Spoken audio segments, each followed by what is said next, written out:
차량채 뒤편에 배롱나무가 있어. 그 아래를 파봐. 꼭. 너 혼자 가야 해.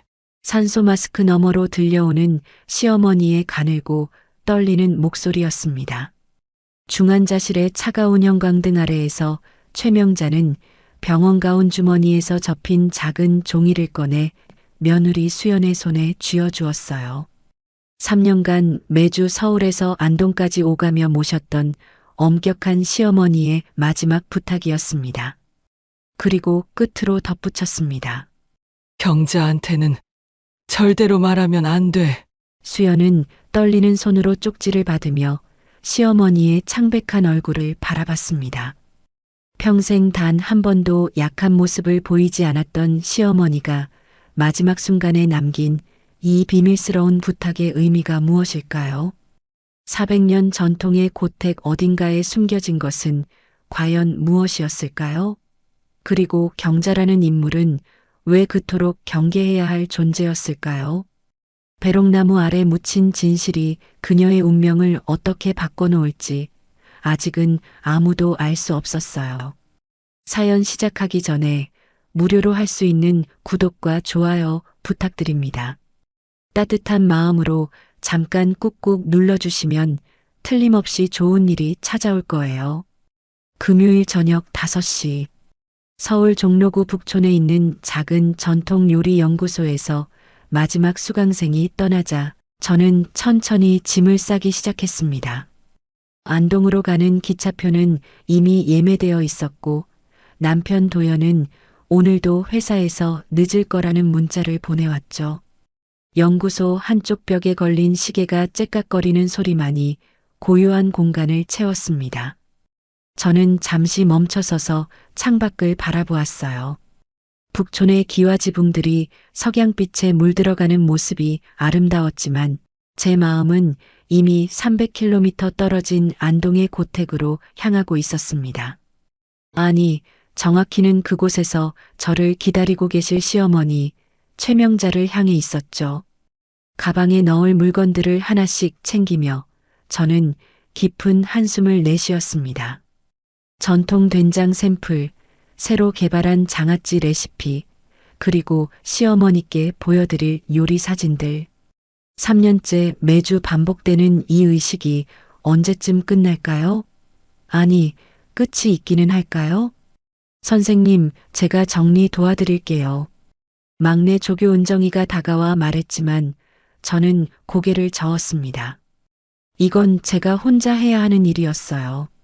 마치 속죄하듯이, 마치 참회하듯이 말입니다. 서울역까지 가는 지하철 안에서 저는 휴대폰을 꺼내 남편에게 전화를 걸었습니다. 신호음이 길게 울린 후에야 그의 지친 목소리가 들려왔죠. 수연아, 미안. 오늘도 못 가게 됐어. 예상했던 대답이었습니다. 저는 애써 실망감을 숨기며 말했어요. 괜찮아요. 어머니께 잘 전할게요. 정말 미안해. 다음 주는 꼭 같이 갈게. 다음 주. 그 다음 주도 마찬가지겠죠.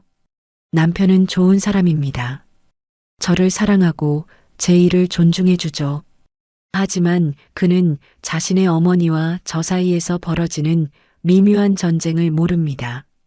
아니, 모르는 척하는 것일 수도 있어요. KTX에 몸을 실으며 저는 3년 전을 떠올렸습니다. 시아버지가 돌아가신 직후 시어머니는 서울로 오시기를 거부했었죠. 때를 이어 내려온 간장 항아리들을 두고 갈 수 없다며 조선시대부터 이어진 가문의 전통을 지켜야 한다며 고집을 꺾지 않으셨습니다. 며느리가 시어머니를 모시는 게 당연한 거 아니니? 그때 시어머니가 하신 말씀이 아직도 귓가에 맴돕니다. 차가운 목소리, 단호한 눈빛. 저는 그 순간 제가 선택의 여지가 없다는 걸 알았어요. 도연의 아내로서, 장남의 며느리로서 저는 매주 안동을 오가는 삶을 시작해야 했습니다. 기차가 어둠 속을 달리기 시작했습니다. 창밖으로 스쳐 지나가는 불빛들이 제 얼굴에 반사되었어요. 거울처럼 비친 창문에서 저는 지친 제 모습을 보았습니다. 45살. 전통 요리 연구가로서 나름의 명성을 쌓아가고 있지만 시어머니 앞에서는 늘 부족한 며느리일 뿐이었죠. 안동역에 도착했을 때는 이미 9시가 넘어 있었습니다. 역 앞에서 택시를 잡아타며 저는 목적지를 말했어요. 하회마을 쪽 최명자 선생님 댁으로 가주세요. 아, 간장명인 최 선생님 댁이요? 손님도 제자분이신가 봐요? 택시기사의 물음에 저는 쓴웃음을 지었습니다. 제자라. 그렇게 단순했다면 얼마나 좋을까요? 며느리입니다. 아이고, 그러시구나. 최 선생님 성격이 좀 까다로우시다던데. 까다롭다는 표현으로는 부족했습니다. 시어머니는 완벽주의자였고 특히 저에게는 더욱 엄격했어요.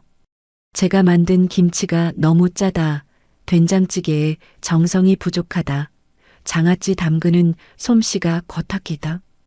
끝없는 지적이 이어졌죠. 고택의 대문 앞에 도착했을 때 저는 잠시 심호흡을 했습니다. 200년 된 기와집은 달빛 아래 고요하게 자리하고 있었어요. 마당에는 장독대가 줄지어 서 있고 그 너머로 사랑채의 불빛이 보였습니다. 어머니, 저 왔어요. 대문을 열고 들어서자 시어머니의 날카로운 목소리가 들려왔어요. 이제야 오는구나. 밥은 먹었니? 네, 기차에서 먹었어요. 거짓말이었습니다. 하지만 시어머니가 차려주는 밥상 앞에 앉는 것보다는 굶는 게 나았어요.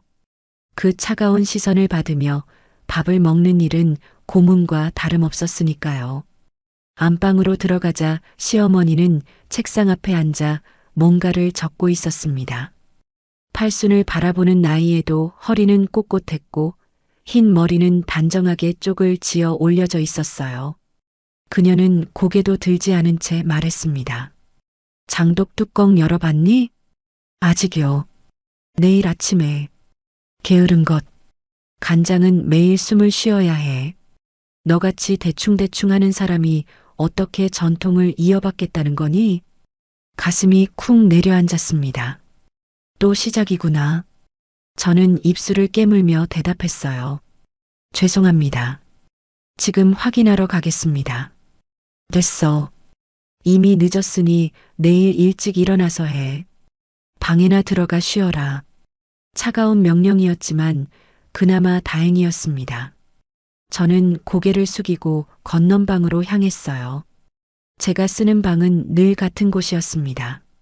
작고 음습한 창문으로는 장독대만 보이는 그곳. 방문을 닫고 나서야 저는 긴장을 풀 수 있었습니다. 가방을 내려놓고 이불을 펴면서 저는 혼잣말을 했어요. 1년만 더, 아니, 6개월만 더 버티자. 하지만 그게 가능할까요?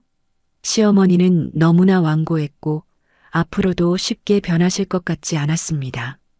그리고 저는 계속해서 매주 이곳을 찾아와야겠죠. 전통이라는 이름으로. 창밖을 보니 장독대 너머로 별이 빛나고 있었습니다. 서울에서는 볼 수 없는 맑은 별들이었어요. 아름다웠지만 왠지 차갑게 느껴졌습니다. 마치 시어머니의 시선처럼. 전화가 울렸습니다. 남편이었어요. 잘 도착했어? 응. 어머니도 안녕하시고. 수연아, 너무 힘들어하지 마. 우리 어머니가 겉으로는 차가워 보여도 속은 따뜻한 분이야. 정말 그럴까요? 저는 대답 대신 작게 한숨을 쉬었습니다. 남편은 계속 말을 이었어요. 내가 더 자주 같이 가지 못해서 미안해. 괜찮아요. 당신도 바쁘잖아요. 그래도 혼자 그 무게를 다 짊어지게 해서. 무게. 그 말이 정확했습니다. 제가 짊어진 건 단순한 며느리의 도리가 아니었어요. 400년 전통의 무게, 식품명인의 후계자가 되어야 한다는 압박, 그리고 결코 충족될 수 없는 시어머니의 기대.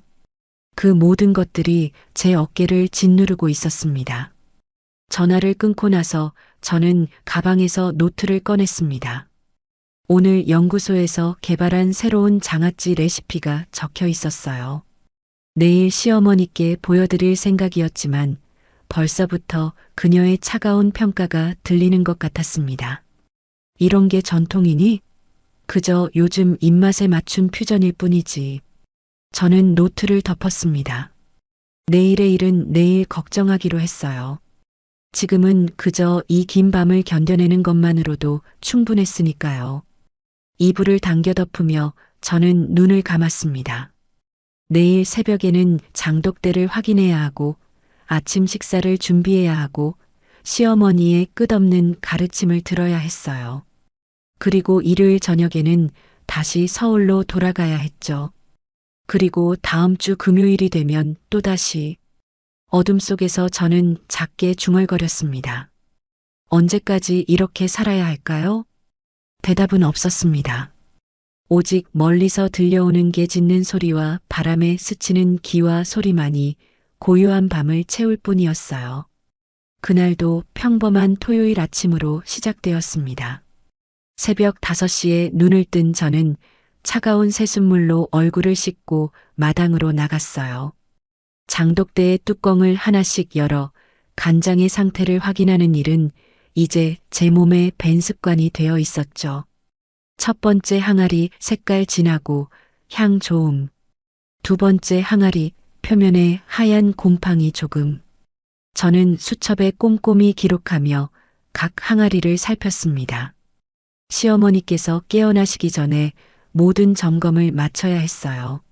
만약 하나라도 놓친다면 또 1시간은 좋게 들어야 할 꾸지람을 들어야 했으니까요. 안방에서 기침 소리가 들려왔습니다. 시어머니가 일어나신 신호였어요. 저는 서둘러 부엌으로 들어가 아침 준비를 시작했습니다. 된장찌개, 계란말이, 나물 반찬 3가지. 매주 똑같은 메뉴였지만 시어머니는 늘 뭔가 부족하다고 지적하셨죠. 어머니, 아침 준비됐습니다. 평소와 달리 대답이 없었습니다. 저는 다시 한번 불렀어요. 어머니, 여전히 조용했습니다. 불안한 마음에 저는 쟁반을 내려놓고 안방으로 향했어요. 문을 열자 이상한 광경이 눈에 들어왔습니다. 시어머니께서 이불 위에 앉아 계셨는데 한쪽으로 몸이 기울어져 있었어요. 어머니, 저는 급히 다가가 시어머니를 부축했습니다. 얼굴이 창백했고 이마에는 식은땀이 맺혀 있었어요. 왼쪽 팔이 축 늘어져 있었고 입술이 파랗게 변해 있었습니다. 구급차. 시어머니가 힘겹게 말씀하셨지만 발음이 어눌했습니다. 저는 떨리는 손으로 휴대폰을 꺼내 119를 눌렀어요. 네, 안동시 와룡면입니다. 70대 어머님이 쓰러지셨어요. 의식은 있는데 말씀을 잘 못하시고. 네, 빨리 와주세요. 전화를 끊고 나서 저는 시어머니의 손을 꼭 잡았습니다. 평소에는 절대 허락되지 않았을 스킨십이었지만 지금은 그런 걸 따질 때가 아니었어요. 차가운 손이 제 손바닥 안에서 미세하게 떨리고 있었습니다. 어머니, 조금만 참으세요. 곧 구급차가 올 거예요. 시어머니의 눈에서 눈물이 흘러내렸습니다. 평생 단 한 번도 약한 모습을 보이지 않으셨던 분이 처음으로 눈물을 흘리는 모습에 제 가슴이 찢어지는 것 같았어요. 구급차 사이렌 소리가 멀리서 들려왔습니다. 저는 대문을 열어두고 구급대원들을 안내했어요. 그들은 능숙한 손놀림으로 시어머니를 들것에 옮겼고 저는 구급차에 함께 탔습니다. 보호자분, 환자분이 평소에 앓던 지병이 있으셨나요? 고혈압이 있으셨어요. 약은 꾸준히 드셨는데 병원까지 가는 동안 시어머니는 눈을 감고 계셨습니다. 저는 그 주름진 얼굴을 보며 처음으로 시어머니가 나이든 노인이라는 사실을 실감했어요. 늘 꼿꼿하고 엄격하기만 했던 그 모습 뒤에는 여든을 바라보는 연약한 노인이 있었던 거죠. 응급실에 도착하자마자 의료진이 시어머니를 검사실로 데려갔습니다. 저는 복도에서 남편에게 전화를 걸었어요. 여보, 어머니가 쓰러지셨어. 지금 안동병원 응급실이야. 뭐? 갑자기 왜? 남편의 당황한 목소리가 들렸습니다. 저는 떨리는 목소리로 상황을 설명했어요. 아마 뇌졸중인 것 같아. 지금 검사 중이야. 빨리 와. 알았어. 바로 출발할게. 도영이한테도 연락하고. 전화를 끊고 나서 저는 차가운 병원 복도에 홀로 앉아 있었습니다. 형광등 불빛이 유독 차갑게 느껴졌고 소독약 냄새가 코를 찔렀어요. 3년간 매주 찾아뵈었지만 정작 이런 순간이 올 거라고는 생각하지 못했습니다. 1시간쯤 지났을까요? 의사가 나와서 저를 불렀습니다. 보호자분이시죠? 환자분이 급성 심근경색을 일으키셨습니다. 다행히 골든타임 안에 오셔서 응급처치는 했지만 의사의 표정이 어두워졌습니다. 저는 숨을 죽이고 다음 말을 기다렸어요. 상태가 매우 위중합니다. 심장 기능이 많이 손상되어서 앞으로 24시간이 고비가 될 것 같습니다. 다리에 힘이 풀렸습니다. 저는 벽에 기대어 겨우 몸을 지탱했어요. 의사는 계속해서 의학적인 설명을 했지만 제 귀에는 아무것도 들어오지 않았습니다. 중환자실로 옮겨진 시어머니를 면회할 수 있었던 건 오후가 되어서였습니다. 각종 기계에 연결된 채 누워 계신 모습이 너무나 작고 연약해 보였어요. 산소 마스크 너머로 보이는 얼굴은 더욱 창백했고 가느다란 숨소리만이 살아있음을 증명하고 있었습니다. 어머니, 저는 조심스럽게 시어머니의 손을 잡았습니다. 그때 시어머니의 눈꺼풀이 떨리더니 천천히 눈을 뜨셨어요. 초점 없던 눈동자가 저를 찾아 움직였고 저를 알아보신 듯 미세하게 고개를 끄덕이셨습니다. 수연, 산소 마스크 때문에 말소리가 잘 들리지 않았습니다. 저는 귀를 가까이 대었어요. 네, 어머니. 제가 여기 있어요. 시어머니는 오른손을 힘겹게 들어 올리셨습니다. 무언가를 찾는 듯한 손짓이었어요. 저는 시어머니의 손을 잡아 제 손 위에 올려놓았습니다. 그러자 시어머니는 제 손바닥에 손가락으로 무언가를 쓰기 시작했어요. 고맙다. 눈물이 쏟아졌습니다. 3년간 단 한 번도 들어보지 못했던 그 말씀을 이런 식으로 듣게 될 줄은 몰랐어요. 저는 시어머니의 손을 꼭 잡고 말했습니다. 아니에요, 어머니. 제가 더 잘해드렸어야 했는데. 그때 남편과 시동생 도영이 병실로 들어왔습니다. 두 사람 모두 급하게 달려온 듯 숨을 헐떡이고 있었어요. 어머니, 남편이 침대 옆으로 다가가자 시어머니는 아들을 보며 희미하게 미소를 지으셨습니다. 하지만 곧 다시 눈을 감으셨고 의료진이 들어와 면회 시간이 끝났다고 알렸습니다. 그날 밤 저희는 병원 대기실에서 밤을 새웠습니다. 의사는 오늘 밤이 고비라고 했지만 기적적으로 시어머니는 다음날 아침을 맞으셨어요. 의식도 조금씩 돌아오셔서 짧은 대화도 가능해졌습니다. 이틀째 되는 날 저녁 면회 시간에 저는 홀로 중환자실을 찾았습니다. 남편과 도련님은 잠시 집에 다녀오는 중이었어요. 시어머니는 눈을 뜨고 천장을 바라보고 계셨습니다. 어머니, 수연이에요. 시어머니가 고개를 돌려 저를 바라보셨습니다. 평소와 달리 그 눈빛에는 따뜻함이 담겨 있었어요. 시어머니는 산소 마스크를 잠시 치우시고는 힘겹게 말씀하셨습니다. 수연아, 가까이 와봐라. 저는 침대 가까이 다가가 몸을 숙였습니다. 시어머니는 병원 가운 주머니에서 무언가를 꺼내셨어요. 접혀진 작은 종이였습니다. 이거 꼭 내가 가져야 해. 떨리는 손으로 종이를 제 손에 쥐어주셨습니다. 저는 펼쳐보려 했지만 시어머니가 제 손을 잡으며 고개를 저으셨어요. 지금은 안 돼. 내가 떠나고 나서. 어머니, 무슨 말씀을. 들어봐. 시간이 많지 않아. 시어머니의 목소리가 점점 작아졌습니다. 저는 더 가까이 귀를 기울였어요. 안동 우리 집 사랑채 뒤편에 배롱나무가 있어. 그 아래를 꼭 너 혼자서 파봐야 해. 네, 배롱나무 아래요? 특히 경자한테는 절대로 말하면 안 돼. 경자, 처음 듣는 이름이었습니다. 저는 물으려 했지만 시어머니는 이미 지쳐 눈을 감으셨어요.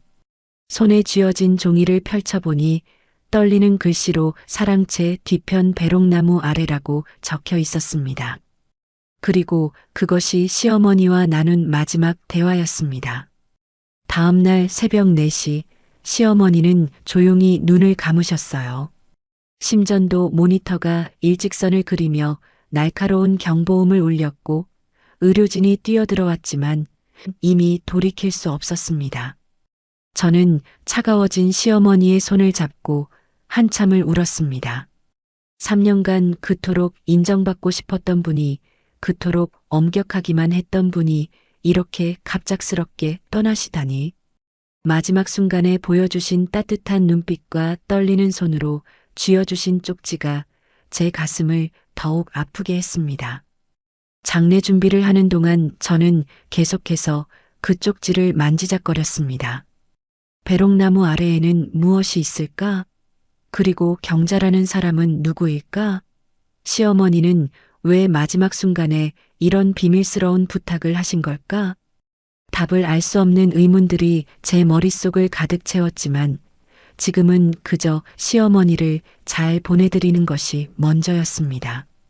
비밀은 그 다음의 일이었어요. 장례식장의 향 냄새가 코를 찔렀습니다. 시어머니가 돌아가신 지 이틀째 안동의 한 장례식장에는 조문객들이 끊이지 않고 있었어요. 전국 각지에서 식품명인의 마지막을 배웅하러 온 사람들이었죠. 저는 상주 자리에 앉아 같은 인사를 수백 번 반복하고 있었습니다. 아이고, 수연 씨.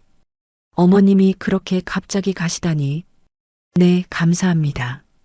검은 상복이 무겁게 느껴졌고 며칠 동안 제대로 못 잔 탓에 눈꺼풀이 천근만근이었습니다. 남편은 조문객들을 안내하느라 분주했고 도련님은 부의금을 정리하고 있었어요. 모든 것이 정신없이 돌아가는 와중에도 제 주머니 속 쪽지의 존재감은 선명했습니다. 오후 2시쯤이었을까요? 빈소가 잠시 한산해진 틈을 타 저는 화장실로 향했습니다. 거울에 비친 제 얼굴은 초췌하기 그지없었어요. 눈은 충혈되어 있었고 입술은 바짝 말라 있었죠. 찬물로 얼굴을 씻으며 정신을 가다듬으려 했지만 시어머니의 마지막 모습이 자꾸만 떠올랐습니다. 빈소로 돌아오는 길에 낯선 목소리가 들려왔습니다. 도연 씨 아니에요? 어머, 정말 오랜만이네. 70대 초반으로 보이는 여자분이 남편에게 다가가고 있었습니다. 곱게 차려입은 검은 정장과 진주 목걸이, 그리고 완벽하게 세팅된 은발이 인상적이었어요. 무엇보다 그녀의 눈빛이 예사롭지 않았습니다. 슬픔보다는 계산이 느껴지는 차가운 눈동자였죠. 아, 경자 아주머니. 남편의 목소리에 당황함이 묻어났습니다. 경자, 제 가슴이 쿵 내려앉았어요. 시어머니가 마지막으로 경계하라고 했던 바로 그 이름이었습니다. 아이고, 무슨 아주머니야. 이모라고 불러야지. 내가 내 어머니랑 얼마나 가까웠는데. 경자라는 여자는 능숙하게 남편의 팔을 잡으며 빈소 안으로 들어왔습니다. 저는 서둘러 상주 자리로 돌아갔어요. 그녀가 제 앞에 섰을 때 저는 애써 무표정을 유지하려 노력했습니다. 당신이 수연 씨군요. 명자 언니한테 많이 들었어요. 경자 씨의 입가에 알 수 없는 미소가 걸렸습니다. 그녀는 제 손을 잡으며 위로하는 척했지만 그 손길에서는 온기가 느껴지지 않았어요. 고생이 많으셨겠어요. 매주 서울에서 안동까지 오가면서 시어머니 모시느라. 네, 당연한 일이었어요. 당연한 일이라. 참 대단하시네요. 요즘 세상에 그런 며느리가 어디 있겠어요. 칭찬하는 듯 하면서도 어딘가 비꼬는 듯한 말투였습니다. 경자 씨는 향을 피우고 절을 한 뒤 빈소를 둘러보기 시작했어요. 마치 뭔가를 찾는 듯한 시선이었습니다. 명자 언니가 혼자 사시면서 많이 외로웠겠어요. 그래도 간장 사업은 잘 되고 있었나요? 네, 꾸준히 하고 계셨어요. 그래요? 다행이네. 사실 그 사업, 처음에는 나랑 같이 시작했던 건데, 경자 씨의 눈빛이 날카로워졌습니다. 저는 본능적으로 경계심을 느꼈어요. 언니가 생전에 나한테 했던 말이 있어요. 50년 넘게 알고 지낸 정을 생각해서 뭔가 남겨두겠다고. 거짓말이라는 걸 직감할 수 있었습니다. 시어머니가 이 사람을 그토록 경계하라고 했던 이유가 있었을 거예요. 하지만 저는 아무것도 모르는 척 고개만 끄덕였습니다. 그때 도련님이 다가왔습니다. 평소보다 훨씬 진지한 표정이었어요. 형수님, 잠깐 얘기 좀 할 수 있을까요? 저는 경자 씨에게 양해를 구하고 도련님을 따라 밖으로 나갔습니다.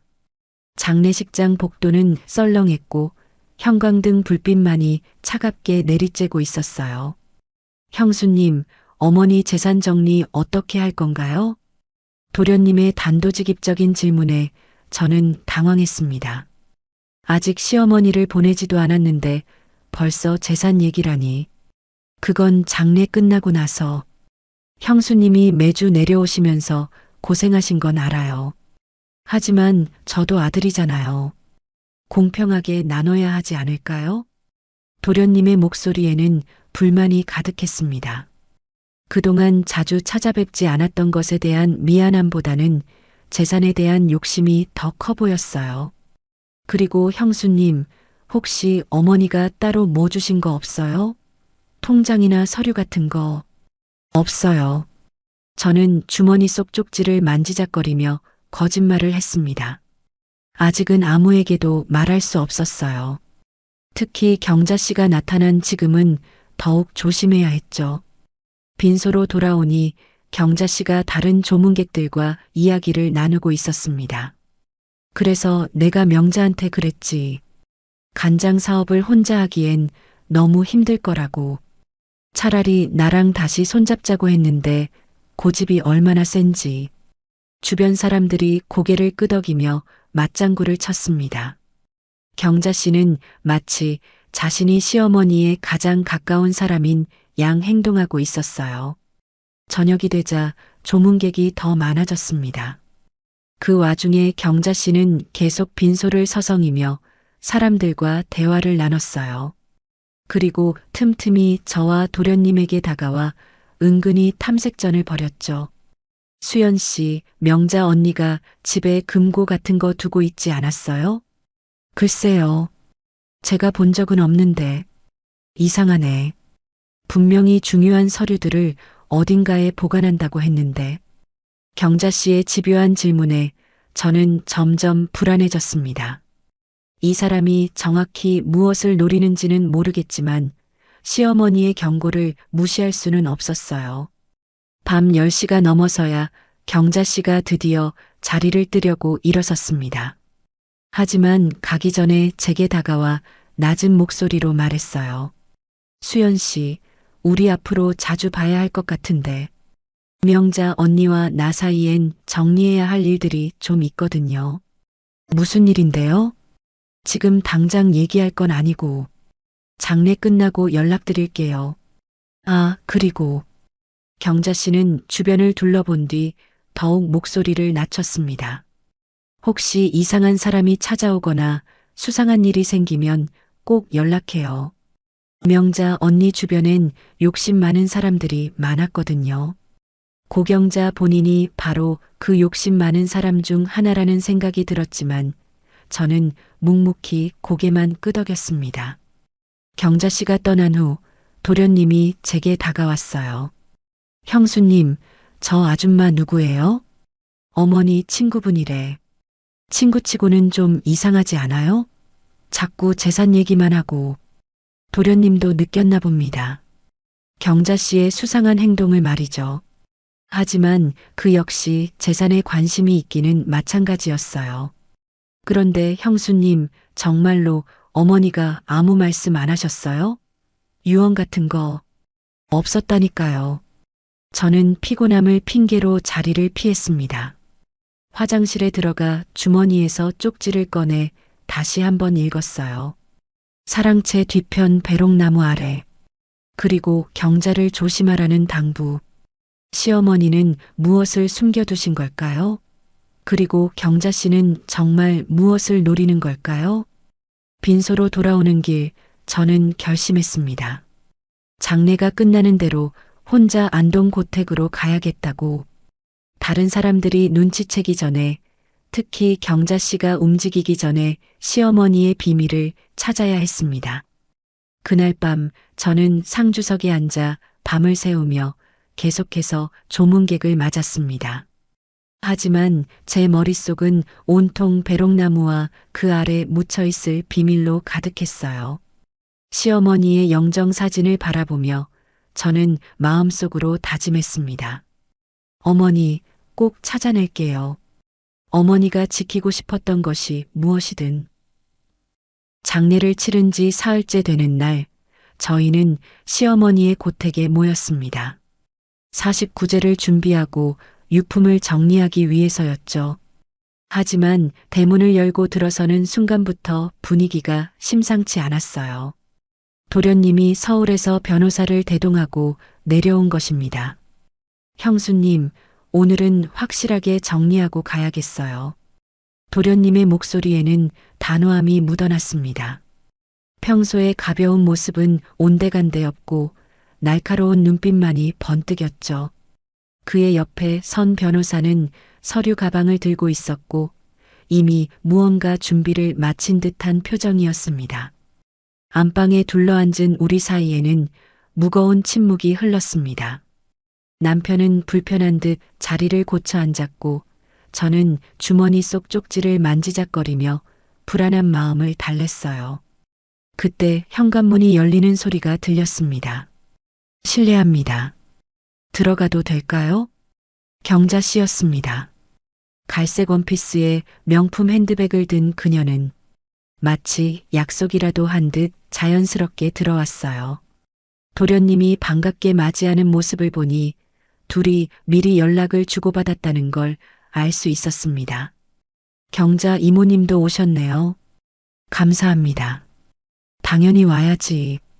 명자 언니와 나 사이를 생각하면. 경자 씨는 능숙하게 방으로 들어와 자리를 잡았습니다. 마치 가족회의의 정식 구성원인 것처럼 말이죠.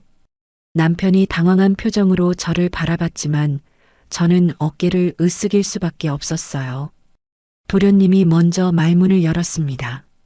자, 이제 어머니 재산에 대해 얘기해 봐야겠어요. 변호사님, 설명 좀 해주시죠.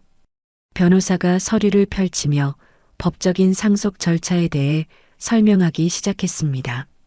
하지만 그 와중에도 경자 씨의 시선은 계속 저를 향해 있었어요. 관찰하고 평가하는 듯한 차가운 눈빛이었죠. 기본적으로 배우자가 없으신 경우 자녀들이 균등하게 상속받게 됩니다. 다만 특별한 유언이 있다면 유언은 없었어요. 도련님이 단호하게 말했습니다. 그리고는 저를 향해 의미심장한 눈빛을 보냈어요. 그런데 형수님이 매주 내려오시면서 어머니를 돌보셨으니 혹시 따로 들으신 말씀이 있을 수도 있고 없다고 했잖아요. 제 목소리가 날카로워졌습니다. 도련님의 의도가 뻔히 보였기 때문이었죠. 그때 경자 씨가 부드러운 목소리로 끼어들었습니다. 수연 씨, 오해하지 마세요. 도영 씨도 그저 확실하게 하고 싶은 거예요.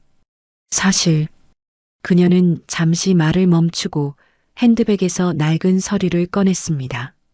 명자 언니와 내가 오래전에 동업을 했었어요. 간장 사업 말이에요. 이게 그때 계약서인데. 서류를 훑어본 변호사가 고개를 끄덕였습니다. 확실히 공동사업자로 되어 있네요. 그런데 정리가 제대로 안 된 것 같은데. 그래요. 여러 사정으로 중단됐지만 법적으로는 아직 제 지분이 남아있을 수 있어요. 거짓말. 저는 직감적으로 알 수 있었습니다. 시어머니가 그토록 경계하라고 했던 사람이 진실을 말할 리 없었죠. 하지만 도련님은 경자 씨의 말에 힘을 실어주었습니다. 그것 봐요. 우리가 모르는 일들이 있을 수 있다니까. 형수님, 정말로 어머니가 아무 말씀도 안 하셨어요? 매주 내려오셔서 그렇게 오래 시간을 보내셨는데 경자 씨의 추임새가 날카로웠습니다. 저는 답답함에 주먹을 꽉 쥐었어요. 남편이 제 편을 들어주려 했지만 분위기는 이미 저에게 불리하게 돌아가고 있었습니다. 수연이는 정말 아무것도 모릅니다. 어머니가 워낙 엄하셨잖아요. 엄하셨다고? 글쎄요. 경자 씨가 의미심장하게 웃었습니다. 내가 듣기로는 최근에 명자 언니가 수연 씨한테 많이 의지했다던데. 특히 재산 관리 같은 것도. 무슨 소리예요? 동네 사람들이 그러더라고요. 수연 씨가 통장이며 도장이며 다 관리했다고. 새빨간 거짓말이었습니다. 시어머니는 죽는 순간까지도 모든 것을 직접 관리하셨어요. 하지만 이미 소문은 퍼지기 시작한 모양이었습니다. 도련님이 흥분한 목소리로 말했습니다. 역시 뭔가 있었군요. 형수님, 이제라도 솔직하게 말해주세요. 우리가 남이에요? 정말 아무것도 없어요. 왜 자꾸 의심하는 거예요? 제 목소리가 떨리기 시작했습니다. 억울함과 분노가 뒤섞여 목구멍을 타고 올라왔어요. 그때 경자 씨가 다시 한번 쐐기를 박았습니다. 그런데 수연 씨, 혹시 집안 어딘가에 금고나 비밀 서랍 같은 거 본 적 없어요? 명자 언니가 중요한 것들을 꼭 숨겨두는 버릇이 있었거든요. 순간 제 심장이 쿵 내려앉았습니다. 배롱나무. 시어머니의 마지막 부탁이 떠올랐어요. 하지만 저는 애써 무표정을 유지하며 고개를 저었습니다. 본 적 없어요. 정말이에요? 이상하네. 분명히 있을 텐데. 경자 씨의 눈빛이 날카롭게 빛났습니다. 마치 제 마음속을 들여다보려는 것처럼 말이죠. 변호사가 정리하듯 말했습니다. 일단 정확한 재산 목록을 파악하는 게 우선인 것 같습니다. 부동산, 예금, 그리고 사업체 관련 자산까지. 그리고 형수님이 관리했다는 것들도 다 확인해 봐야겠죠. 도련님의 말에 저는 더 이상 참을 수 없었습니다. 관리한 게 없다니까요. 매주 내려와서 한 게 뭔데요? 그저 어머님이 시키는 대로 장독들 관리하고. 그게 제가 한 전부예요. 눈물이 터져 나왔습니다. 3년간 쌓인 서러움이 한꺼번에 쏟아져 나온 것 같았어요. 남편이 당황해서 제 어깨를 감쌌지만 저는 멈출 수가 없었습니다. 돈이 탐나서 그런 거라고 생각해요? 정말 그렇게 보여요? 무거운 침묵이 흘렀습니다. 도련님은 어색하게 시선을 피했고 경자 씨는 알 수 없는 표정으로 저를 바라보고 있었어요. 남편이 중재에 나섰습니다. 자, 다들 진정하고. 오늘은 여기까지 하죠. 감정적으로 해결할 일이 아니니까. 그래요. 일단 전문가들과 함께 재산 목록부터 정리하고 차근차근 진행하는 게 좋겠네요. 변호사의 제안에 모두가 마지못해 동의했습니다. 하지만 자리에서 일어서면서도 도련님과 경자 씨의 의심 어린 눈빛은 계속 저를 향해 있었어요. 모두가 떠난 후 저는 남편과 단둘이 고택에 남았습니다. 해가 지고 있었고 마당에는 긴 그림자가 드리워져 있었어요. 당신 괜찮아? 네. 괜찮아요. 하지만 전혀 괜찮지 않았습니다. 가족이라고 믿었던 사람들이 보여준 의심과 탐욕이 제 마음을 갈기갈기 찢어놓았어요. 그리고 무엇보다 시어머니의 비밀을 혼자 짊어져야 한다는 부담감이 무겁게 짓눌렀습니다. 남편이 서울로 먼저 올라간 후 저는 홀로 사랑채에 앉아 있었습니다. 창밖으로 보이는 배롱나무가 바람에 흔들리고 있었어요. 저기 아래에 무엇이 묻혀 있을까? 그리고 그것을 찾았을 때 과연 이 모든 갈등이 해결될 수 있을까? 주머니에서 쪽지를 꺼내 다시 한번 읽었습니다. 떨리는 시어머니의 글씨가 더욱 간절하게 느껴졌어요. 저는 결심했습니다. 이제 그 배롱나무 아래를 파보기로. 어느덧 고택은 완전한 정적에 잠겼습니다. 낮에 소란스러웠던 가족회의가 거짓말처럼 느껴질 만큼 조용했어요. 오직 저만이 이 거대한 고택에 홀로 남아 있었습니다. 창밖을 내다보니 구름 한 점 없는 밤하늘에 반달이 떠 있었어요. 그 은은한 달빛이 마당을 비추고 있었지만 제가 가야 할 사랑채 뒤편은 여전히 어둠에 묻혀 있었습니다. 저는 서랍에서 손전등을 꺼내 들었어요. 건전지를 확인하고 주머니에는 작은 모종삽을 넣었습니다. 마치 도둑이라도 된 것처럼 조심스럽게 움직였죠. 현관문을 열 때 삐걱거리는 소리가 유독 크게 들렸습니다. 저는 숨을 죽이고 주변을 살폈어요. 혹시라도 누군가 지켜보고 있지는 않을까 하는 두려움이 엄습했습니다. 특히 경자 씨의 날카로운 눈빛이 자꾸만 떠올랐어요. 맨발에 고무신을 신고 마당으로 나섰습니다. 차가운 밤 공기가 얼굴을 스치고 지나갔어요. 평소에는 익숙했던 고택의 풍경이 어둠 속에서는 낯설게 느껴졌습니다. 장독대의 그림자가 마치 웅크린 거인처럼 보였고 바람에 흔들리는 나뭇가지 소리조차 위협적으로 들렸죠. 사랑채를 돌아 뒤편으로 가는 길은 좁고 어두웠습니다. 담장을 따라 조심스럽게 걸으며 저는 시어머니의 마지막 모습을 떠올렸어요. 그 떨리는 손으로 쪽지를 쥐어주시던 간절한 눈빛. 무엇이 그토록 중요했기에 임종 직전에 이런 부탁을 하신 걸까요? 드디어 배롱나무가 보였습니다. 수령이 100년은 넘어 보이는 거대한 나무였어요. 여름이면 붉은 꽃을 피우는 아름다운 나무였지만 지금은 앙상한 가지만 남아 있었죠. 달빛에 비친 나무 껍질이 마치 용의 비늘처럼 보였습니다. 저는 나무 주위를 한 바퀴 돌며 적당한 곳을 찾았어요. 뿌리가 너무 많은 곳은 파기 어려울 테고 너무 먼 곳은 의미가 없을 것 같았습니다. 결국 나무에서 한 발자국 정도 떨어진 평평한 땅을 선택했어요. 어머니, 여기가 맞겠죠? 작은 목소리로 중얼거리며 저는 모종삽을 땅에 꽂았습니다. 첫 삽을 뜨는 순간 온몸에 소름이 돋았어요. 마치 금기를 깨뜨리는 것 같은 느낌이었죠. 하지만 멈출 수는 없었습니다. 처음엔 부드러운 흙이 나왔지만 15cm쯤 파 들어가자 딱딱한 것이 걸렸습니다. 돌멩이인가 싶어 옆으로 파봤지만 그게 아니었어요. 손전등을 비춰보니 나무 뿌리가 복잡하게 얽혀 있었습니다. 다른 곳으로 옮겨 다시 파기 시작했어요. 이번엔 더 신중하게 나무에서 조금 더 떨어진 곳을 선택했습니다. 삽질을 할 때마다 흙먼지가 일어났고 땀이 이마를 타고 흘러내렸어요. 평소 같으면 이런 일을 할 엄두도 못 냈을 텐데 시어머니의 부탁이라는 생각에 힘이 났습니다. 제발 여기 있어야 해요. 간절한 마음으로 계속 팠습니다.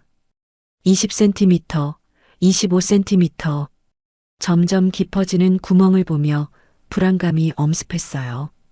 혹시 누군가 이미 가져간 건 아닐까? 아니면 내가 잘못 찾고 있는 걸까? 그때였습니다. 삽 끝에 뭔가 단단한 것이 닿는 느낌이 들었어요. 돌과는 다른 묵직한 감촉이었습니다. 저는 급히 손으로 흙을 걷어냈어요. 차가운 흙 속에서 제 손가락이 매끄러운 표면을 만났습니다. 나무로 만든 상자였어요. 떨리는 손으로 상자 주변의 흙을 모두 걷어냈습니다. 생각보다 큰 상자였어요. 가로 40cm, 세로 30cm쯤 되어 보였습니다. 오칠이 되어 있어서인지 보존 상태가 양호했어요. 뚜껑에는 작은 자물쇠가 달려 있었지만 이미 녹슬어 있었습니다. 상자를 들어 올리는 순간 그 무게에 놀랐습니다. 안에 뭔가 많이 들어있는 것 같았어요. 저는 서둘러 구멍을 다시 메우고 상자를 품에 안은 채 집으로 돌아왔습니다. 심장이 미친 듯이 뛰었고 온몸이 떨렸어요. 안방에 들어와 문을 잠그고 나서야 안도의 한숨이 나왔습니다. 커튼을 친 뒤 작은 스탠드만 켜고 저는 상자를 책상 위에 올려놓았어요. 가까이서 보니 상자의 나무결이 정교했고 모서리마다 전통 문양이 새겨져 있었습니다. 녹슨 자물쇠는 약간의 힘을 주자 쉽게 부서졌어요. 저는 심호흡을 한 뒤 천천히 뚜껑을 열었습니다. 가장 먼저 눈에 들어온 것은 비닐에 쌓인 두꺼운 봉투였어요. 그 아래로는 여러 개의 서류 뭉치와 작은 수첩들이 보였습니다. 봉투를 꺼내 비닐을 벗기자 수연에게라고 적힌 시어머니의 글씨가 보였습니다. 제 이름을 보는 순간 눈물이 핑 돌았어요. 정말로 저를 위해 준비하신 거였구나. 그 차가우셨던 시어머니가. 봉투 안에는 편지지 여러 장이 들어 있었습니다. 떨리는 손으로 첫 장을 펼쳤어요. 시어머니의 단정한 글씨가 빼곡히 적혀 있었습니다. 수연아, 내가 이 편지를 읽고 있다면 내 마지막 부탁을 들어준 거구나. 첫 문장을 읽는 순간 저는 더 이상 참을 수 없었습니다. 그동안 억눌러왔던 감정들이 터져 나왔어요. 시어머니에 대한 그리움, 서러움, 그리고 뒤늦은 후회가 뒤엉켜 가슴을 짓눌렀습니다. 상자 안을 더 살펴보니 통장 여러 개와 집문서, 누군가의 연락처, 그리고 낡은 공책 하나가 있었어요. 공책 표지에는 전통 간장 제조 비법이라고 적혀 있었습니다. 시어머니가 평생 지켜온 비밀이 여기 있었던 거예요. 시계를 보니 새벽 2시가 넘어 있었습니다. 하지만 저는 잠이 올 리 없었어요. 상자 속 내용물들을 하나하나 확인하며 시어머니가 남기신 유산의 의미를 되새겼습니다. 이건 단순한 재산이 아니었어요. 신뢰와 사랑, 그리고 전통을 지키려는 간절한 마음이 담겨 있었죠. 창밖을 보니 배롱나무가 바람에 살랑거리고 있었습니다. 마치 시어머니가 지켜보고 계신 것 같았어요. 저는 편지를 가슴에 안고 작게 속삭였습니다. 어머니 찾았어요. 이제 어떻게 해야 할까요? 대답은 없었지만 저는 알고 있었습니다. 시어머니의 뜻을 받들어 이 모든 것을 지켜내야 한다는 것을, 그리고 경자 씨가 넘볼 수 없도록 단단히 준비해야 한다는 것을 말이죠. 새벽 3시, 저는 여전히 안방 바닥에 앉아 있었습니다. 상자에서 꺼낸 물건들이 제 주위에 조심스럽게 펼쳐져 있었어요. 통장, 서류, 사진, 그리고 가장 중요한 시어머니의 편지. 저는 떨리는 손으로 다시 한번 편지를 들어 올렸습니다. 촛불처럼 흔들리는 스탠드 불빛 아래서 시어머니의 글씨가 더욱 선명하게 보였어요. 첫 장을 넘기자 빼곡히 적힌 문장들이 제 눈앞에 펼쳐졌습니다. 수연아, 내가 이 편지를 읽고 있다면 내 마지막 부탁을 들어준 거구나. 고맙다. 첫 문장부터 눈물이 났습니다. 평생 단 한 번도 들어보지 못했던 고맙다는 말씀. 그것도 제게 하시는 말씀이라니. 저는 눈물을 닦으며 계속 읽어내려갔어요. 매주 서울에서 내려와 이 늙은 시어머니를 돌봐준 내 마음을 안다. 얼마나 힘들었을까. 그 먼 길을 오가며 차가운 내 말에 상처받으며 그래도 묵묵히 곁을 지켜준 내가 얼마나 고마운지. 편지를 쥔 손이 바들바들 떨렸습니다. 시어머니께서 다 알고 계셨구나. 제 고통을, 제 인내를, 그 모든 것을 지켜보고 계셨던 거예요. 3년 동안 너를 혹독하게 대한 이유가 있었다. 우리 집안의 400년 전통을 온전히 물려주고 싶었기 때문이다. 전통이란 단순히 기술만 전하는 게 아니야. 그것을 지켜낼 수 있는 정신력, 인내심, 그리고 무엇보다 진정성이 필요하지. 저는 편지에서 눈을 떼고 상자 속 낡은 공책을 바라봤습니다. 전통 간장 제조 비법이라고 적힌 그 공책이 얼마나 무거운 의미를 담고 있는지 이제야 깨달았어요. 내 손맛은 이미 나를 뛰어넘었다. 처음 내가 만든 된장찌개를 먹었을 때부터 알았어. 하지만 겉으로는 계속 부족하다고 했지. 미안하다, 수연아. 내가 자만하지 않고 끊임없이 노력하길 바랐던 거야. 어머니, 저도 모르게 흐느낌이 터져 나왔습니다. 그 모든 차가운 말씀 뒤에 이런 마음이 숨어 있었다니. 제가 얼마나 어리석었는지, 얼마나 시어머니를 오해했는지 뼈저리게 느껴졌어요. 편지는 계속되었습니다. 다음 장에는 더욱 놀라운 내용이 적혀 있었어요. 이 고택과 우리 집안 대대로 내려온 모든 것을 내게 물려준다. 특히 시간장은 우리 집안의 혼이나 다름없어. 정확히 413년 전 우리 선조가 처음 담근 그 간장의 일부가 아직도 살아 숨쉬고 있단다. 413년. 그 긴 세월을 이어온 전통의 무게가 제 어깨를 짓눌렀습니다. 하지만 이상하게도 두렵지 않았어요. 오히려 가슴 깊은 곳에서 뜨거운 무언가가 솟아올랐습니다. 통장에는 내가 평생 모은 돈이 들어있다. 간장 사업으로 번 돈과 개인적으로 저축한 돈을 합쳐 15억이 넘는다. 도연이와 도영이 몫은 따로 마련해 두었으니 이건 오롯이 내 것이다. 15억. 숫자를 보고도 실감이 나지 않았습니다. 시어머니께서 그렇게 많은 돈을 모아두셨다니. 그것도 저를 위해서. 그리고 경자를 조심해라. 그 여자는 예전에 우리 사업 자금 1억 원을 횡령했다. 오래 알고 지낸 친구라 법적으로 문제 삼지는 않았지만 절대 믿어서는 안 된다. 혹시라도 그녀가 문제를 일으키거든 편지 뒤에 적힌 번호로 연락해라. 편지 뒤쪽을 보니 정말로 연락처가 적혀 있었습니다. 김재민이라는 이름과 함께 전화번호가 또박또박 적혀 있었어요. 저는 더 이상 글씨를 읽을 수 없었습니다. 눈물로 시야가 흐려졌기 때문이었어요. 가슴이 미어지는 것 같았습니다. 그 모든 시간, 그 모든 순간들이 주마등처럼 스쳐 지나갔어요. 어머니, 저는 편지를 가슴에 꼭 안고 울었습니다. 서러움과 그리움, 후회와 감사함이 뒤엉켜 가슴을 짓눌렀어요. 왜 살아계실 때 이 마음을 몰랐을까? 왜 한 번이라도 더 따뜻하게 대해드리지 못했을까? 이제 내가 우리 집안의 종부다. 400년 전통의 계승자이자 수호자다. 힘들 때도 있겠지만 내가 보여준 인내와 사랑이라면 충분히 해낼 수 있을 거야. 자랑스러운 내 며느리 수연아. 건강하고 행복하게 살아라. 시어머니 명자가. 편지의 마지막 서명을 보며 저는 다시 한번 흐느꼈습니다. 차가운 시어머니가 아닌 따뜻한 어머니의 사랑이 느껴졌어요. 상자 속 다른 서류들을 확인해 보니 정말로 모든 것이 제 이름으로 되어 있었습니다. 고택의 등기부등본, 통장들, 그리고 간장사업체의 명예 이전 서류까지.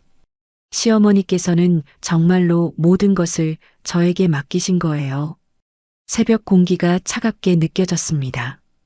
저는 편지를 다시 한번 읽으며 마음을 다잡았어요. 이제 저는 단순한 며느리가 아니었습니다. 400년 전통의 계승자였고 시어머니의 유지를 받들어야 할 사명을 띈 사람이었죠. 창밖이 서서히 밝아오고 있었습니다. 동쪽 하늘에 붉은 기운이 번지기 시작했어요. 새로운 날의 시작이었습니다. 그리고 제 인생의 새로운 시작이기도 했죠. 저는 조심스럽게 모든 것을 다시 상자에 넣었습니다. 하지만 편지만은 가슴에 품었어요. 이것만큼은 늘 제 곁에 두고 싶었습니다. 힘들 때마다 꺼내 읽으며 시어머니의 사랑을 기억하고 싶었어요. 어머니, 실망시키지 않을게요. 꼭 지켜낼게요. 작은 다짐과 함께 저는 일어섰습니다. 이제 경자 씨와 맞서야 할 시간이었어요. 시어머니의 경고를 잊지 않고 철저히 준비해야 했습니다. 400년의 전통과 시어머니의 사랑을 지켜내기 위해서라면 무엇이든 할 수 있을 것 같았습니다. 장례를 치른 지 일주일이 지난 오후 2시, 저는 고택에서 시어머니의 유품을 정리하고 있었습니다. 낡은 옷가지들을 접으며 그분의 향기를 그리워하고 있을 때였어요. 갑자기 대문을 두드리는 거친 소리가 들려왔습니다. 문을 열자 경자 씨가 서 있었습니다. 일주일 전과는 완전히 다른 모습이었어요. 그때의 조심스러운 태도는 온데간데 없고 날카로운 눈빛과 단호한 표정만이 남아 있었죠. 검은색 정장은 여전했지만 이번엔 마치 전투복처럼 보였습니다. 수연 씨, 우리 대화 좀 해야겠어요. 인사도 없이 던진 첫 마디부터 불길했습니다. 저는 본능적으로 경계심을 느끼며 한 발 뒤로 물러섰어요. 무슨 일이신가요? 무슨 일이냐고? 명자 언니가 뭔가 남긴 게 있을 텐데 계속 숨기고 있잖아. 경자 씨의 목소리가 점점 높아졌습니다. 그녀는 제 대답을 기다리지도 않고 현관으로 밀고 들어왔어요. 저는 황급히 그녀를 막아섰습니다. 잠깐만요. 갑자기 이러시면 비켜요. 나는 50년 지기 친구로서 당연히 알 권리가 있어요. 경자 씨의 얼굴이 붉게 달아올랐습니다. 그녀는 거칠게 제 어깨를 밀치고 안으로 들어가려 했어요. 저는 있는 힘을 다해 버텼습니다. 그 순간 제 주머니 속에서 시어머니의 편지가 바스락거리는 느낌이 들었어요. 절대 들키면 안 됩니다.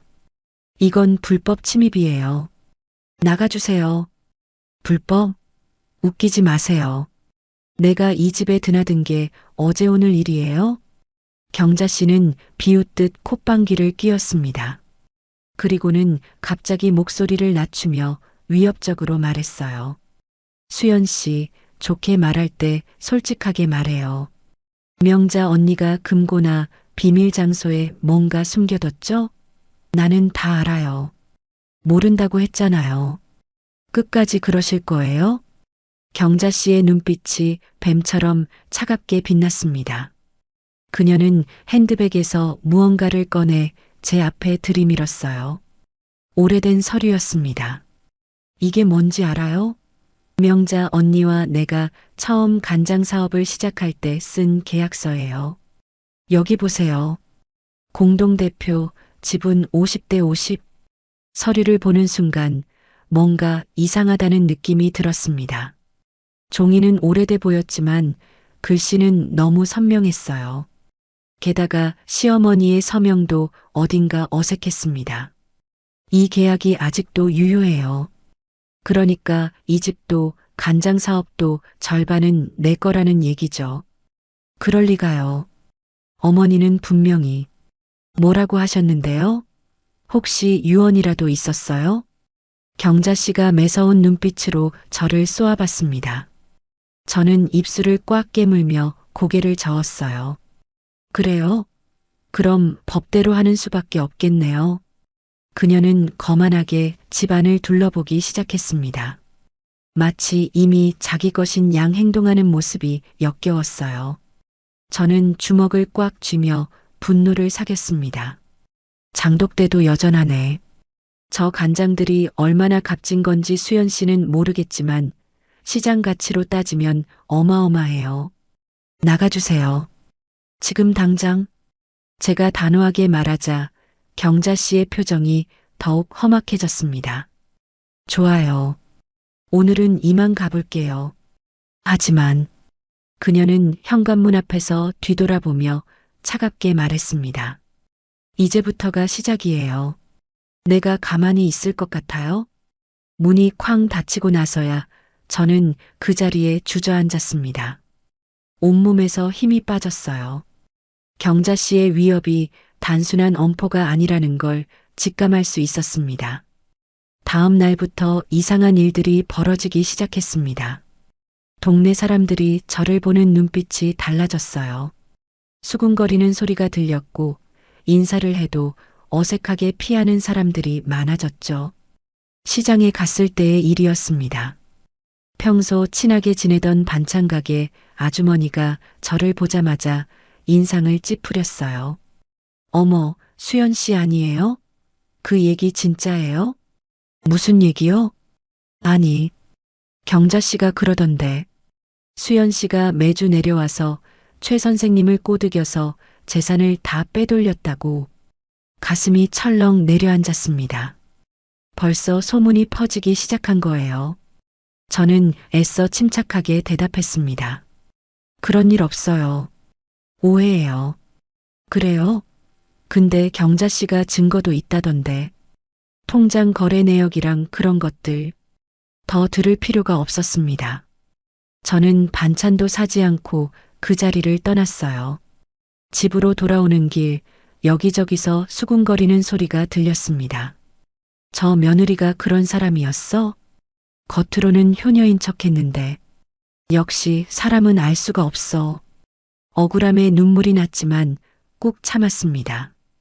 이것이 경자 씨의 작전이라는 걸 알았으니까요. 저를 고립시키고 여론을 등에 업어 압박하려는 수작이었죠. 사흘 뒤 더 큰 일이 터졌습니다. 지역 신문에 기사가 실린 거예요. 식품명인의 유산을 둘러싼 진실공방이라는 제목으로 제가 시어머니의 재산을 독차지했다는 내용이었습니다. 기사에는 경자 씨의 인터뷰가 대문짝만하게 실려 있었어요. 수연 씨가 매주 내려와서 치매 기운이 있던 명자 언니를 구슬렸어요. 통장도 도장도 다 빼앗아서 관리했다고 들었습니다. 새빨간 거짓말이었습니다. 시어머니는 돌아가시는 순간까지도 정신이 맑으셨어요. 하지만 신문을 읽는 사람들은 그런 진실을 알 리 없었죠. 남편이 급히 안동으로 내려왔습니다. 신문을 본 그의 얼굴은 창백했어요. 수연아, 이게 무슨 일이야? 다 거짓말이에요. 경자 씨가 꾸민 일이에요. 알아. 내가 너를 믿어. 하지만 이렇게 가만히 있을 수만은 없잖아. 남편의 말이 맞았습니다. 하지만 어떻게 대응해야 할지 막막했어요. 진실을 말하자니 시어머니의 비밀이 드러날 것 같았고 가만히 있자니 거짓말이 진실처럼 굳어질 것 같았습니다. 그날 밤 저는 시어머니의 편지를 다시 꺼내 읽었습니다. 경자를 조심하라는 대목에서 눈이 멈췄어요. 그리고 편지 뒤에 적힌 김재민이라는 사람의 연락처가 눈에 들어왔습니다. 혹시라도 문제가 생기면 연락하라고 하셨죠. 지금이 바로 그때인 것 같았습니다. 저는 떨리는 손으로 전화기를 들었어요. 새벽 1시였지만 더 이상 미룰 수 없었습니다. 신호음이 울리고 낮은 남자 목소리가 들려왔습니다. 여보세요? 저 최명자 선생님 며느리 박수연입니다. 잠시 침묵이 흘렀습니다. 그리고 놀란 듯한 목소리가 이어졌어요. 아, 박수연 씨. 드디어 연락이 오는군요. 저는 김재민입니다. 최근까지 최 선생님 밑에서 일했던 직원이에요. 선생님께서 혹시 이런 일이 생기면 도와드리라고 부탁하셨습니다. 경자 할머니 때문이죠? 그 순간 저는 시어머니가 모든 것을 예상하고 준비해 두셨다는 걸 깨달았습니다. 눈물이 또 흘러내렸어요. 죽음을 앞두고도 저를 지켜주려 하셨던 그 마음이 너무나 고마웠습니다. 다음 날 오전 10시, 저는 안동 시내의 한 찻집에서 김재민이라는 분을 기다리고 있었습니다. 전화로 약속을 잡은 후 한숨도 못 잤어요. 과연 어떤 사람일까, 정말로 도움을 줄 수 있을까 하는 생각에 밤새 뒤척였죠. 찻집 문이 열리고 50대 중반의 남자가 들어왔습니다. 회색 정장에 안경을 쓴 그는 조심스럽게 주위를 둘러본 후 제게 다가왔어요.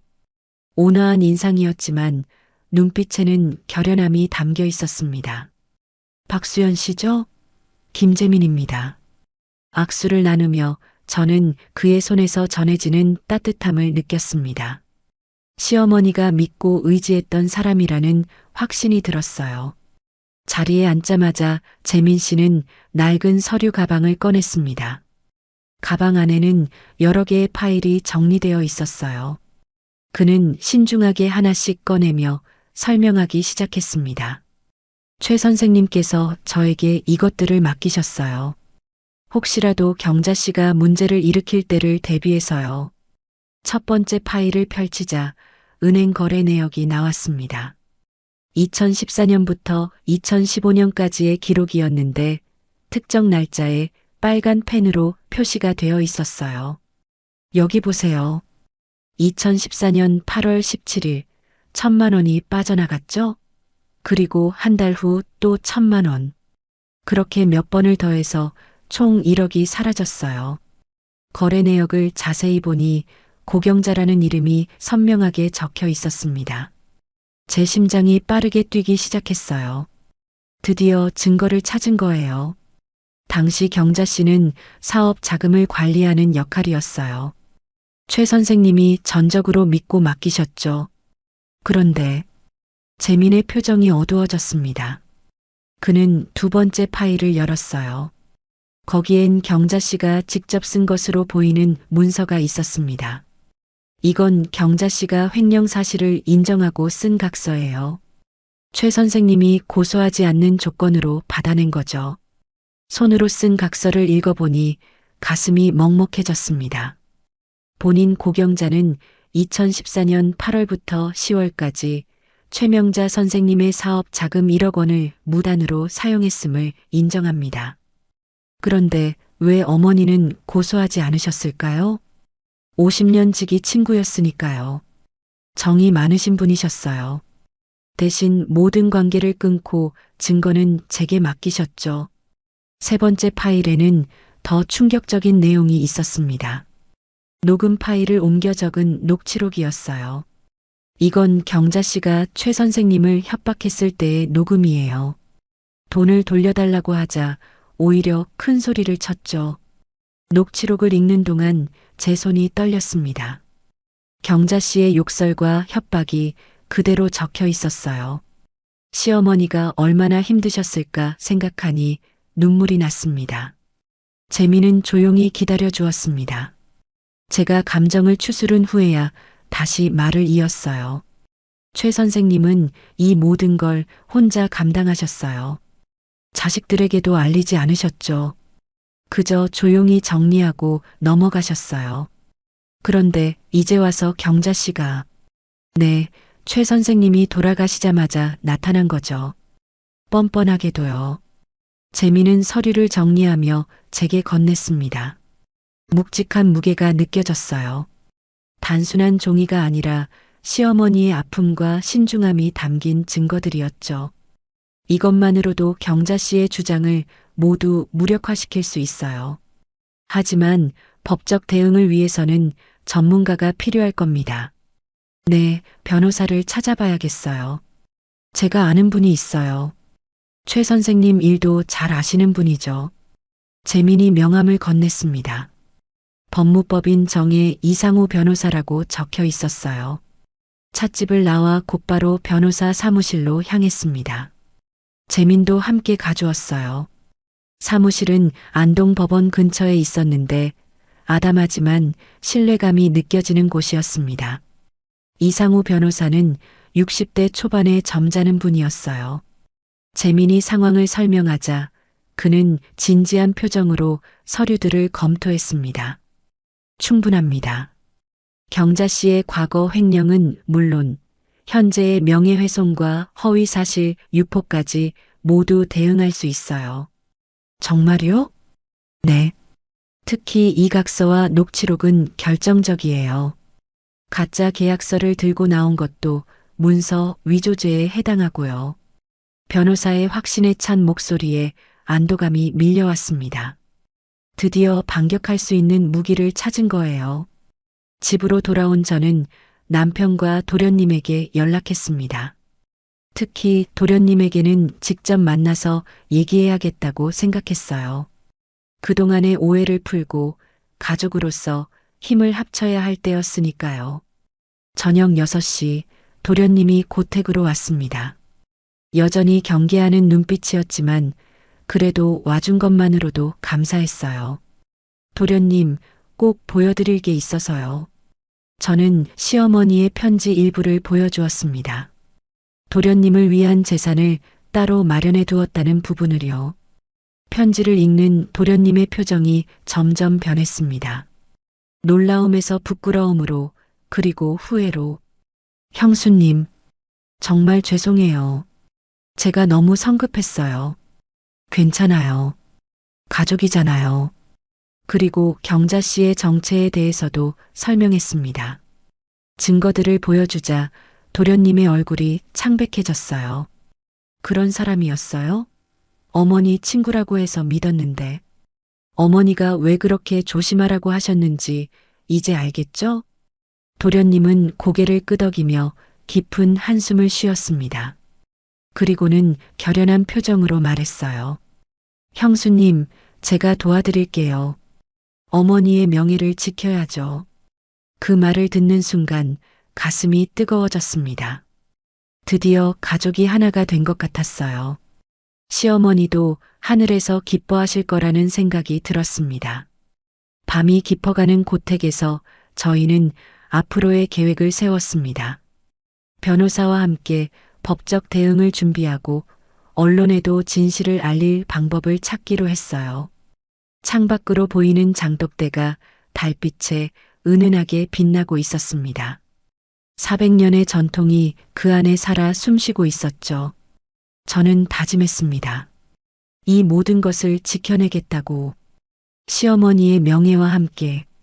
2달이 지난 5월 15일 오전 9시 안동지방법원 앞에 섰을 때 제 다리는 후들거렸습니다.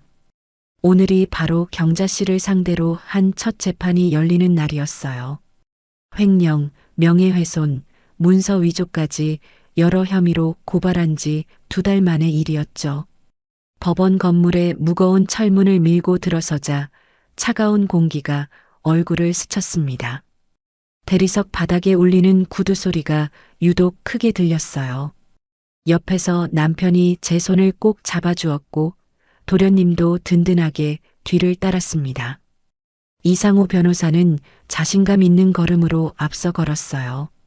법정에 들어서자 이미 경자 씨가 자리에 앉아 있었습니다. 2달 전과는 사뭇 다른 모습이었어요. 화려했던 차림새는 온데간데였고 수수한 검은 옷에 초췌한 얼굴이었죠.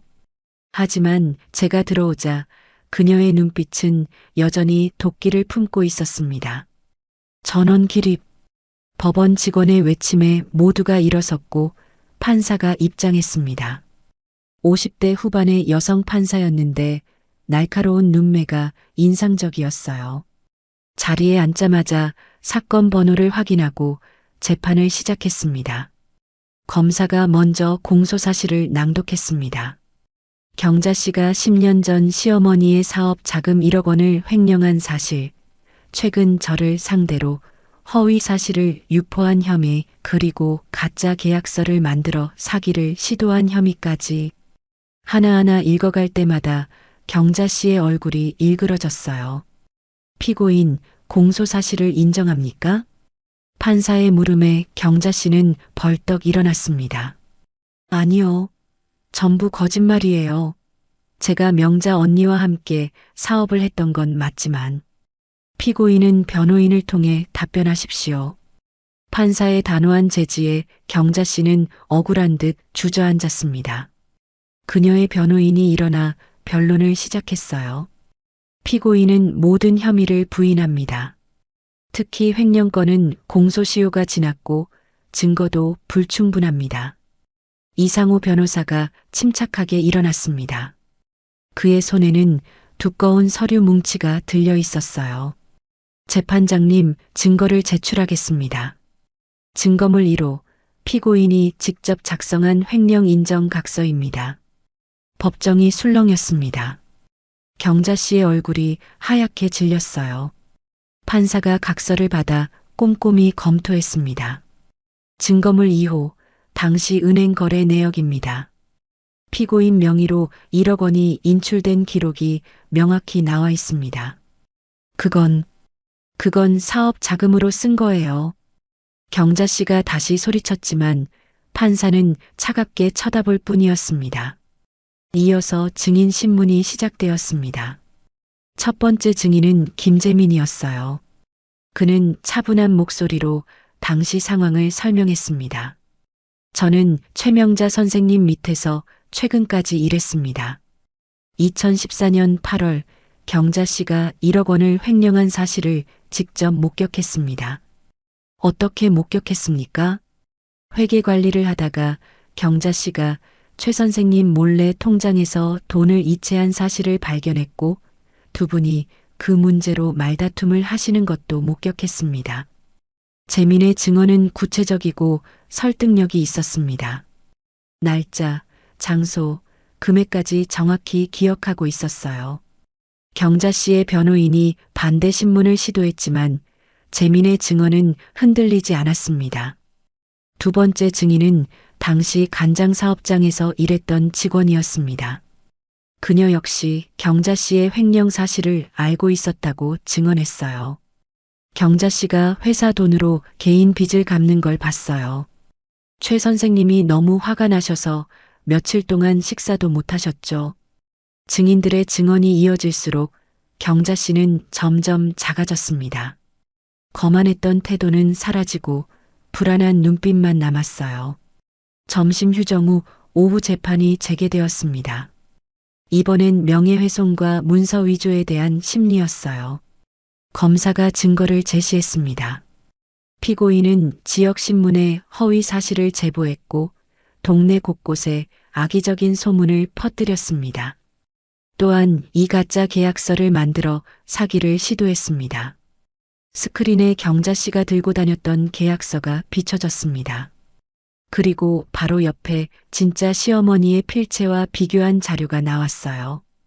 확연히 달랐습니다.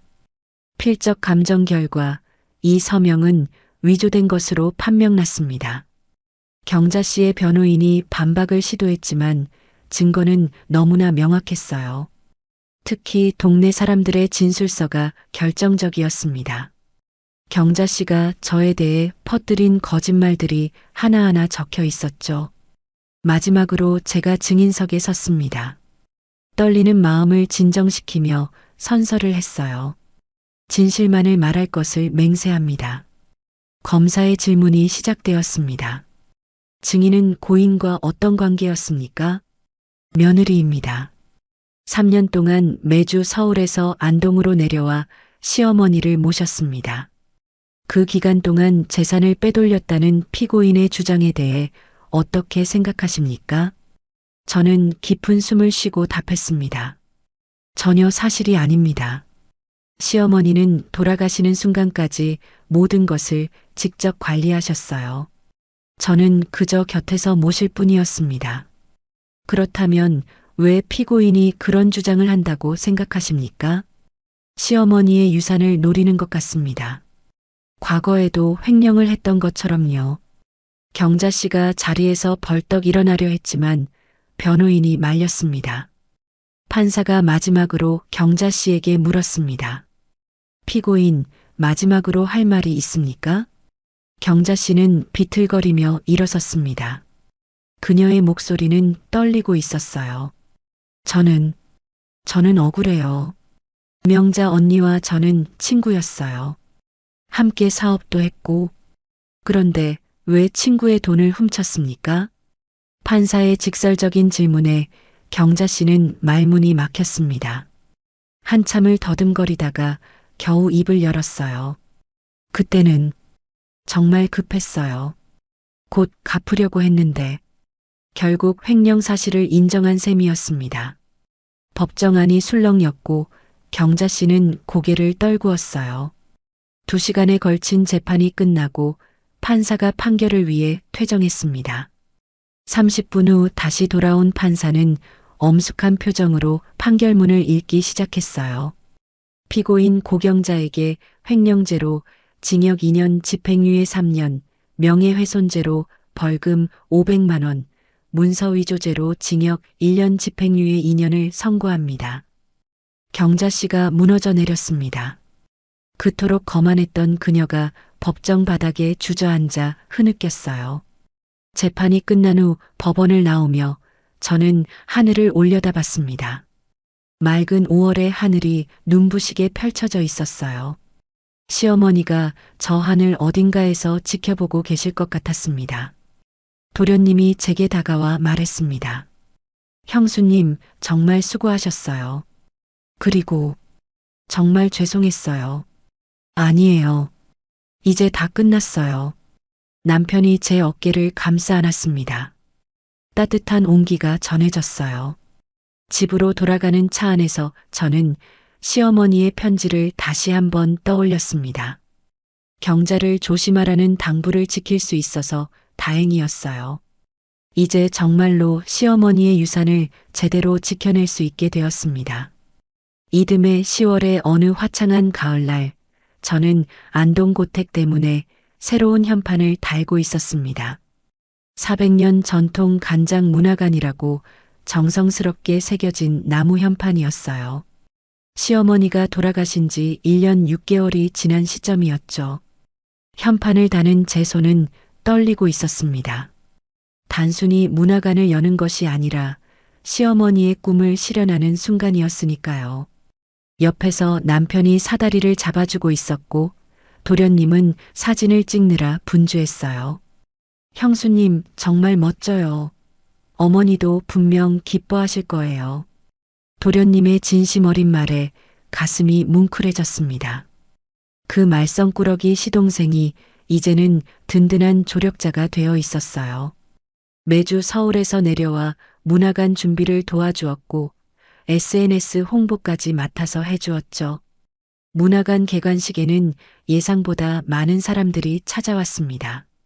전국 각지에서 온 요리 연구가들, 전통 문화에 관심 있는 학생들, 그리고 시어머니를 기억하는 오렌지인들까지. 마당에는 100여 명이 넘는 사람들로 가득했어요. 안녕하세요. 최명자 선생님의 며느리 박수연입니다. 마이크를 잡은 제 목소리는 떨렸지만 마음만은 단단했습니다. 사람들의 따뜻한 눈빛이 용기를 주었어요. 오늘 이 자리는 단순한 문화관 개관이 아닙니다. 400년을 이어온 우리 전통의 새로운 시작입니다. 개관식이 끝난 후 저는 방문객들을 안내하며 전통 간장 제조 과정을 설명했습니다. 시어머니가 남기신 비밀 노트를 바탕으로 만든 전시물들이 사람들의 감탄을 자아냈어요. 특히 413년 된 시간장을 보관한 특별 전시실 앞에서는 모두가 숨을 죽였습니다. 이 간장 속에는 단순한 조미료가 아닌 우리 조상들의 정신이 살아 숨쉬고 있습니다. 한 달 후 더 놀라운 일이 일어났습니다. 문화재청에서 연락이 온 거예요. 우리 집안의 전통 간장 제조법을 무형문화재로 지정하고 싶다는 내용이었습니다. 게다가 저를 차세대 식품명인 후보로 추천하겠다는 말까지 덧붙였죠. 전화를 끊고 나서 저는 한참을 울었습니다. 기쁨의 눈물이었어요. 시어머니가 그토록 바라셨던 일이 이루어지고 있었으니까요. 비록 그분은 곁에 없지만 그분의 뜻은 이렇게 살아 움직이고 있었습니다. 문화관은 날이 갈수록 번창했습니다. 주말마다 전통 간장 만들기 체험 프로그램을 운영했는데 예약이 금세 마감될 정도로 인기가 많았어요. 저는 서울의 연구소 일을 줄이고 안동에서 보내는 시간을 늘렸습니다. 이제는 의무가 아닌 사랑으로 이곳을 찾게 되었죠. 어느 날 저녁 한 젊은 여성이 문화관을 찾아왔습니다. 25쯤 되어 보이는 그녀는 수줍게 말했어요. 선생님, 저도 전통 요리를 배우고 싶어요. 할머니가 돌아가시면서 집안의 손맛이 사라져 버렸거든요. 그녀의 간절한 눈빛에서 저는 3년 전에 제 모습을 보았습니다. 전통을 지키고 싶지만 방법을 모르는 막막함, 그리고 배우고자 하는 열정까지. 그럼 우리 함께 시작해 볼까요? 제가 미소 지으며 말하자 그녀의 얼굴이 환해졌습니다. 이렇게 또 하나의 인연이 시작되었어요. 이듬해 봄 드디어 차세대 식품명인 인증식이 열렸습니다. 서울의 한 호텔에서 성대하게 치러진 행사였죠. 무대 위에 서서 인증서를 받는 순간 저는 시어머니의 따뜻한 손길이 느껴지는 것 같았어요. 박수연 명인은 전통을 지키면서도 현대적으로 재해석하는 능력이 뛰어납니다. 특히 고 최명자 명인의 정신을 올곧게 계승하고 있습니다. 심사위원장의 평가를 들으며 저는 또 눈물을 흘렸습니다. 시어머니께서 살아계셨다면 얼마나 기뻐하셨을까요? 인증식이 끝난 후 저는 곧장 안동으로 내려갔습니다. 고택에 도착한 것은 저녁 8시쯤이었어요. 봄바람에 실려온 꽃향기가 마당 가득 퍼져 있었습니다. 저는 천천히 장독대로 걸어갔습니다. 수백 개의 항아리들이 달빛을 받아 은은하게 빛나고 있었어요. 그 중에서도 가장 오래된 항아리, 시간장이 담긴 그 항아리 앞에 섰습니다. 어머니, 제가 해냈어요. 작은 목소리로 속삭였습니다. 바람이 불어와 머리카락을 스치고 지나갔어요. 마치 시어머니가 제 머리를 쓰다듬어 주시는 것 같았습니다. 매주 안동 오는 게 정말 힘들었어요. 어머니의 차가운 말씀에 몇 번이나 포기하고 싶었고요. 하지만 목이 메어 말을 잇기 힘들었습니다. 깊은 숨을 들이쉬고 다시 말을 이었어요. 이제야 알겠어요. 그 모든 게 사랑이었다는 걸. 저를 진정한 계승자로 만들기 위한 어머니의 깊은 사랑이었다는 걸요. 하늘을 올려다보니 별들이 반짝이고 있었습니다. 서울에서는 볼 수 없는 맑은 별들이었죠. 그 별빛 속에서 시어머니의 미소가 보이는 것 같았어요. 앞으로도 잘 지켜나갈게요. 이 전통을, 이 정신을, 그리고 어머니의 사랑을요. 장독대를 한 바퀴 돌며 저는 각 항아리의 상태를 확인했습니다. 이제는 습관이 된 일이었지만 그 의미는 예전과 완전히 달랐어요. 의무가 아닌 사명으로, 부담이 아닌 자부심으로 하는 일이 되었죠. 문득 주머니에서 휴대폰이 울렸습니다. 남편의 문자였어요. 수연아, 축하해. 이번 주말에는 내가 꼭 같이 갈게. 어머니 묘소에도 들러야지. 미소가 지어졌습니다. 이제는 혼자가 아니었어요. 가족이, 제자들이, 그리고 전통을 사랑하는 많은 사람들이 함께하고 있었죠. 안방으로 들어가기 전 저는 다시 한번 뒤를 돌아봤습니다. 고택은 예전 그대로의 모습이었지만 그 안에 담긴 의미는 완전히 새로워져 있었어요. 더 이상 차갑고 엄격한 시어머니의 집이 아니라 따뜻하고 생동감 있는 문화의 공간이 되어 있었죠. 어머니, 감사합니다. 그리고 사랑합니다. 마음속으로 인사를 전하고 저는 발걸음을 옮겼습니다. 내일도 많은 사람들이 찾아올 거예요. 전통을 배우고 싶어 하는 사람들, 우리 문화의 소중함을 느끼고 싶어 하는 사람들이 말이죠. 저는 시어머니가 제게 그러셨듯이 그들에게 전통의 무게와 아름다움을 전해줄 것입니다. 바람에 흔들리는 배롱나무 가지 소리가 들려왔습니다. 그 아래 묻혀있던 비밀을 찾던 밤이 떠올랐어요. 그때는 두렵고 막막했지만 지금은 감사함만 가득합니다. 그 비밀이 제 인생을 완전히 바꿔놓았으니까요. 전통은 이렇게 이어집니다. 한 사람의 간절한 마음이 다음 사람에게 전해지고 그것이 또 다음 세대로 이어지면서 영원히 살아 숨쉬는 것이죠. 저는 이제 그 고리의 한 부분이 되었습니다. 시어머니가 그러셨듯이 저도 언젠가는 다음 사람에게 이 모든 것을 전해줄 것입니다. 별빛 가득한 안동의 밤은 그렇게 깊어가고 있었습니다.